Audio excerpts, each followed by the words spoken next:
पाकिस्तान की एटमी हैसियत को अपने बड़े दोस्त मुल्क ने चैलेंज कर दिया, सवाल उठा दिया। पाकिस्तान एटमी ताकत नहीं।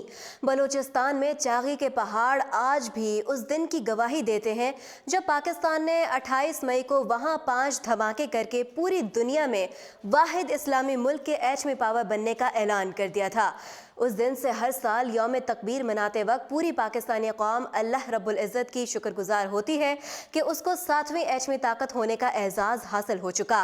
पाकिस्तान की बहादुर सिविल और अस्करी क़यादत ने अपने मुल्क और कौम के तहफ़्फ़ुज़ के लिए अक़वाम आलम के तमाम तर तहफ़्फ़ुज़ात को बालाए ताक रखते हुए 1998 में इस्लामी जमहूरिया पाकिस्तान को आलम इस्लाम की पहली एटमी क़ुव्वत बनाकर साबित कर दिखाया था कि पाकिस्तान ना तो किसी से कम है और ना ही किसी मैदान में पीछे। हालांकि उस वक्त के अमरीकी सदर ने पाकिस्तान के हुक्मरानों को टेलीफोन करके इक़्तिसादी धमकियों से डराया था कि अगर पाकिस्तान ने एटमी धमाके किए तो उस पर आलमी पाबंदी लगा दी जाएगी। अमेरिका ने इस मौके पर $5 अरब की इमदादी पैकेज का लालच भी दिया, लेकिन पाकिस्तान अपनी सरहदों को पुख्ता करने के अज़्म पर डटी रही और 28 मई 1998 को एटॉमिक और न्यूक्लियर पावर बनकर पूरी दुनिया को वर्ताए हैरत में डाल दिया। पाकिस्तान ने ये एटमी धमाका भारत के पोखरान में किए जाने वाले एटमी धमाकों के जवाब में किए थे, जिसके बाद भारत ने खुद को दुनिया की 6ठी एटमी कुव्वत तस्लीम करने का ऐलान कर दिया। ये मरहला पाकिस्तान की सलामती को खतरे से दो चार कर गया था, जिस पर पाकिस्तान ने भी एटमी धमाके करके एटमी टेक्नोलॉजी में बालादस्ती का ऐलान कर दिया था। पाकिस्तान की एटमी सलाहियत का इजहार पूरी दुनिया ने देखा, लेकिन गुज़श्ता रोज़ चीन ऐसे पाकिस्तान के बेहतरीन दोस्त मुल्क ने पाकिस्तान की एटमी क़ुव्वत को तस्लीम करने से इनकार कर दिया।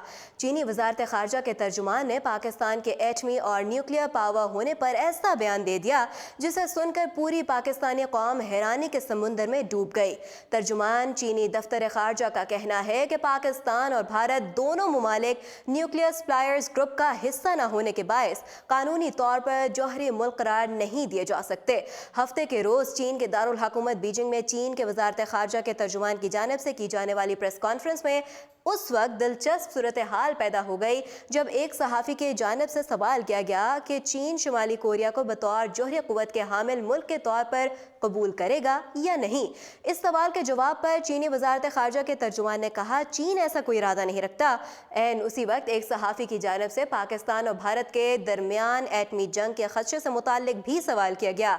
इस सवाल के जवाब पर चीनी वज़ारत ख़ारजा के तर्जुमान का कहना था, चीन की कोशिश है कि दोनों ममालिक के दरमियान मामलात पुरअमन तरीके से हल हो जाएं। चीनी वज़ारत ख़ारजा के तर्जुमान इस मौके पर मज़ीद कहना था उनका कि चीन, पाकिस्तान और भारत दोनों ममालिक को एटमी क़ुव्वत के हामिल ममालिक के तौर पर भी कबूल नहीं करता।